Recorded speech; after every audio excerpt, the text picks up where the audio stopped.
तो ऐसे ही प्रजातंत्र विरोधी शक्तियों ने संविधान का उल्लंघन करके प्रजातंत्र विरोधी गतिविधियों को हवा देने का काम किया जाता था।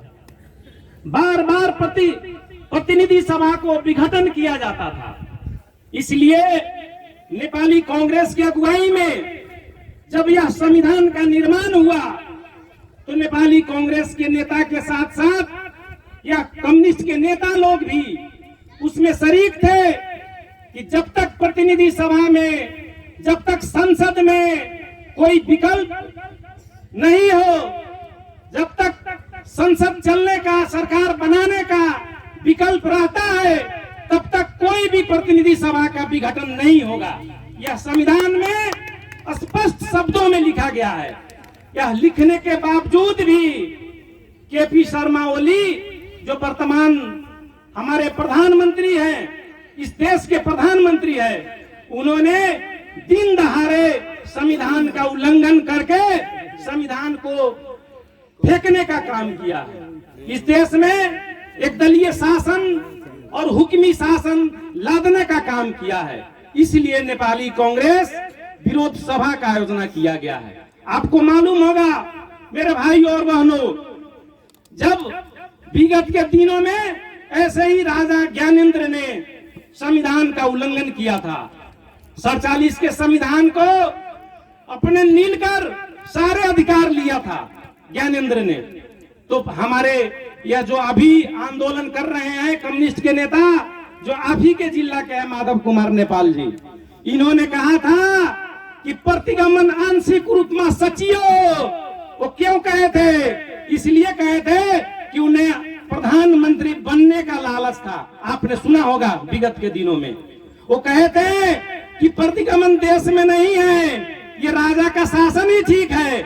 इसलिए कहे थे कि उन्हें ज्ञानेंद्र जी कहे थे कि माधव नेपाल जी आप आइए, आपको मैं प्रधानमंत्री बनाता हूँ। लेकिन उनको प्रधानमंत्री नहीं बनाया गया।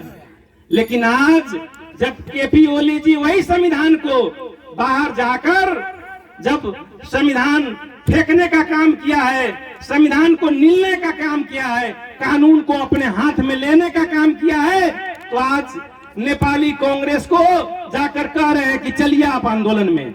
यही लोग हैं जो कुछ ही दिन पहले आपको गांव में, आपके घर में जाके कहा था कि अब 50 वर्ष नेपाली कांग्रेस को अब सत्ता में जाने की जरूरत नहीं है। यह 50 वर्ष के लिए तय हो चुका है। लेकिन मेरे भाइयों और बहनों, सिर्फ 3 वर्षों में उन्होंने हमारे पार्टी कार्यालय सनेपा में जाके कहा कि अब सत्ता आप ही संभालिए, हम लोग सत्ता नहीं संचालन किए। ये अभी की बात है, बहुत देर की बात नहीं है। इसलिए वो हम लोग कम्युनिस्ट जैसी पार्टी नेपाली कांग्रेस नहीं है कि हम लोग कहेंगे कि चुनाव करा दो संविधान से बाहर जाकर, हमें 2/3 आएगा।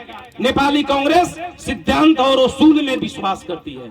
नेपाली कांग्रेस कानूनी राज्य आईन और संविधान कानून में विश्वास करती है। चाहे सत्ता आए या जाए, उससे कोई परवाह नहीं है। कानून और सिस्टम में विश्वास करने वाली नेपाली कांग्रेस कभी भी प्रतिगमन का और संविधान से बाहर जाकर कोई भी डिक्टेटर बनता है उसका विरोध करता है। इसलिए नेपाली कांग्रेस राणा का भी विरोध किया, पंचायत का भी किया, ज्ञानेंद्र का भी किया, महेंद्र का भी किया, राजा वीरेंद्र का भी किया। नेपाली कांग्रेस ऐसी पार्टी है, आप इतिहास उठाकर देखिए, किसी भी पार्टी के अंदर ऐसा कोई नेता नहीं है जिसने ये कहा हो कि अब मैं प्रधानमंत्री नहीं बनूंगा, मेरे पार्टी में और भी सीनियर लोग हैं, उन्हें प्रधानमंत्री बनाओ। जब राजा वीरेंद्र ने 40 साल के आंदोलन के बाद हमारे आदरणीय नेता गणेश मान सिंह को जब बुला के कहा गया था कि आप अब प्रधानमंत्री इस देश का बनिए और संविधान बनाइए, तो हमारे आदरणीय नेता गणेश मान सिंह ने कहा था कि मैं प्रधानमंत्री नहीं बनूंगा, हमारे पार्टी में बहुत से लायक है जो प्रधानमंत्री बनेंगे। आप कम्युनिस्ट में मसाल जलाकर आप खोजिए तो किसी को प्रधानमंत्री बनने से जो ठुकराया हो, लेकिन नेपाली कांग्रेस में वह शख्सियत था। नेपाली कांग्रेस में वैसे शख्सियत भी थे, जब प्रधानमंत्री पद को त्यागा तो जब प्रधानमंत्री बालुआटार से निकले तो सिर्फ एक ब्रीफ केस थे, वो कृष्ण प्रसाद भट्टराई थे। नेपाली कांग्रेस में ऐसे भी शख्सियत है, जब ये संविधान का निर्माण किया हमारे सुशील कोइराला जी, और जब बालुआटार को त्याग करके जब निकले तो उनके पास सिर्फ 2-3 मोबाइल थे और 2-3 सूट थे, कोट पैंट जिनको कहा जाता है, और इसके अलावा कुछ नहीं थे। आज उनका कोई नाम निशान नहीं है। आज उनके पास न कोई घर है, न कोई रहने के लिए बंगला है, न उनके परिवार का कोई बहुत बड़ा पोस्ट पर है। लेकिन कल तक ये कम्युनिस्ट के लोग, जब आपके जिला में जब द्वंद्व पीरियड था तो कोई ताश खेलने वाला को, कोई दारू पीने वाला को, जो गरीब लोग होता था उनको जान से मार देता था, उनको ताश खिला खिला कर पीटता था। तो आप लोग भी कहते थे बहुत अच्छी बात है। लेकिन जब उन्हें सत्ता मिला तो आप देखिए प्रचंड जी के पास 16 सीट है, उनके पास 16 पद है उनके पास, उनके पुतोह के भी पास पद है, उनके बेटी भी मेयर के पोस्ट पर है, रेणु दहाल, जिनको जिताने के लिए बैलेट फाड़ा गया, जिनको जिताने के लिए पुनः चुनाव किया गया, कानून को हाथ में लिया गया। तो क्या आप वैसे ही लोग पर विश्वास करते हैं जो आपको आर्थिक समृद्धि देगा? ऐसा बात नहीं है।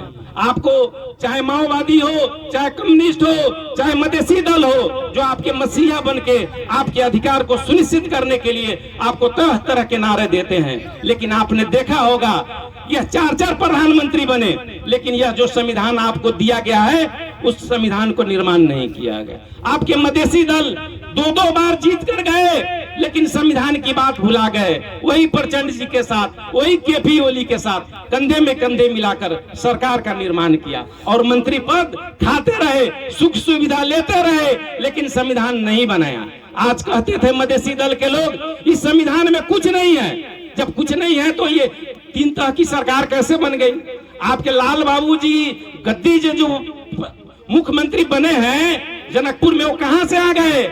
आज उनको कौन सा अधिकार सरकार नहीं दिया है विकास करने के लिए? आज 3 बरस हो चुका, एक भी आप प्रदेश सरकार का विकास आप अपने क्षेत्र में नहीं देखे होंगे, क्योंकि उनको तो विकास करना नहीं है। जब चुनाव आएगा तो मधेसी पहाड़ी का नारा लगाएंगे और आप लोग को भुतला लेंगे। जब पहाड़ी का नाम आएगा तो आपका भी खून गर्म हो जाता है कि पहाड़ी कितना दिन शासन करेगा। ऐसी बात नहीं है। जब आपको संविधान में वो अधिकार दिया गया है, आज आपके नगर पालिका में हो, आपके प्रदेश में हो, कोई कानून ऐसा बाधक नहीं है जिससे विकास निर्माण का काम नहीं हो। ठीक है, संविधान में कुछ ऐसी बातें हैं जिसको संशोधन करना जरूरी है, लेकिन उसके लिए रास्ते भी हैं, उसके लिए रास्ते भी हैं। वो संघर्ष होता रहेगा और वह संविधान का परिवर्तन किया भी जाएगा, जैसे अन्य दुनिया के अन्य देशों में हुआ है। इसलिए वैसे लुभावने नारे में जब तक हम लोग ऐसा ही पिघलते रहेंगे, जब तक उस प्रतिगमनकारियों का बात आप मानेंगे,